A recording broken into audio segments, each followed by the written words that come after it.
ធីសិក្សានៅសាលាហ្វាពលិសិល្បៈគឺមាន3ជំនាញដែលមានជំនាញ Graphic Design ជំនាញAnimation និងសិល្បៈសូនរូបកម្មវិធីសិក្សានៅសាលាហ្វាពលិសិល្បៈ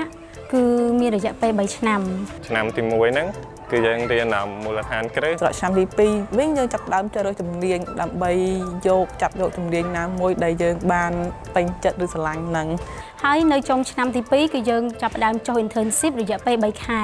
បន្ទាប់ពីយើង internship រួចហើយយើងក៏ត្រឡប់មកសាលាវិញដើម្បីធ្វើ personal project ដើម្បីបញ្ចប់ការសិក្សារបស់យើងនៅសាលាហ្វាពលិសិល្បៈចំពោះគម្រោងបញ្ចប់ឆ្នាំរបស់ខ្ញុំនៅឆ្នាំទី3គឺខ្ញុំជ្រើសរើសយកមីខ្មែរដោយសារតែនៅពេលបច្ចុប្បន្ននេះមីខ្មែរគឺទីផ្សារគឺទូលំទូលាយមានថាមានគេនិយម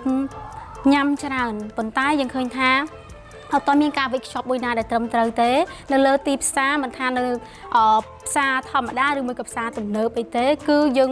វិកខ្ចប់គឺអត់មានស្តង់ដារឲ្យបានត្រឹមត្រូវសម្រាប់ខ្ញុំproject ឆ្នាំទី3របស់ខ្ញុំហ្នឹងគឺខ្ញុំដាក់ថាឈ្មោះព្រលឹងហ្នឹងគឺនៅក្នុងរឿងខ្ញុំនិយាយច្រើនអំពីអបិយជំនឿរបស់ខ្មែរហើយនឹងទីសក្ការៈដែលមានអ្នកកាន់អ្នកអីចឹងសម្រាប់ក្រុមបញ្ចប់ឆ្នាំរបស់ខ្ញុំជ្រើសរើសម្ទេសដៃនាងយកមកធ្វើជាក្រុមបញ្ចប់ឆ្នាំគឺផ្ដោតទៅលើប្រជាប្រិយភាពសប្តាហ៍ថ្ងៃគ្រប់មុខម្ហូបស្ទើរទាំងអស់គឺយើងប្រើប្រាស់ម្ទេសដើម្បីបង្កើនរសជាតិនិងសោភ័ណភាពសម្រាប់គម្រោងបញ្ចប់ឆ្នាំរបស់ខ្ញុំធ្វើទៅលើ animation តាក់ទងនឹងរឿងកូនចាតដែលមានធំពេកដែលវាមិនអាចខុសបានជាទូទៅក្នុងសង្គមមនុស្សតែងតែមានការរើសអើងសបកកាយរបស់មនុស្សដោយអត់មើលទៅលើសមត្ថភាពឬចំណេះដឹងដែលគេមានខាងក្នុងនោះទេ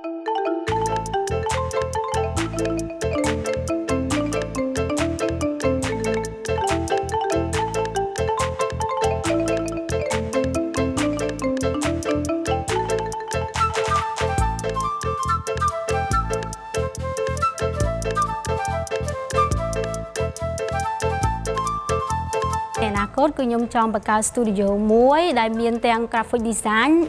និង animation បំណងខ្ញុំនៅតែអនាគតហ្នឹងខ្ញុំស្រឡាញ់ខាងផ្នែកខាង game គឺខ្ញុំចង់ធ្វើខ្លះជាបុគ្គលមួយខ្លះជា game developer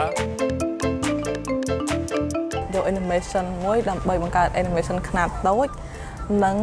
បង្កើត comic book មួយសម្រាប់យុវវ័យខាងអនាគតរបស់ខ្ញុំចង់បង្កើត studio ដ៏ធំមួយហើយមានក្រុមការងារជាច្រើនអ្នកដើម្បី design ទៅលើ branding ផ្សេងៗដែលនៅក្នុងស្រុកនិងក្រៅស្រុកខ្ញុំនឹងត្រឡប់មកសាលាហ្វាពលិសិល្បៈម្ដងទៀតគឺដើម្បីមកចែករំលែកជំនាញនិងចំណេះដឹងថ្មីៗពីបណ្ដាក្រុមហ៊ុនដែលខ្ញុំបានចុះទៅធ្វើការដើម្បីយកមកចែករំលែកដល់សិស្សប្អូនជំនាន់ក្រោយឲ្យបានយល់ដឹងនៅជំនាញថ្មីៗ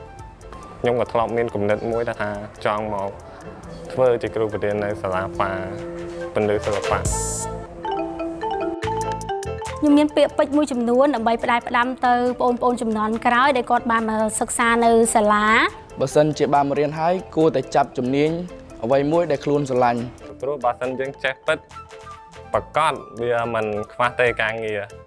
ដោយសម្រាប់ខ្ញុំអញ្ចឹងគឺខ្ញុំគាត់តែបញ្ចប់ឆ្នាំភ្លាមគឺខ្ញុំមានការងារភ្លាម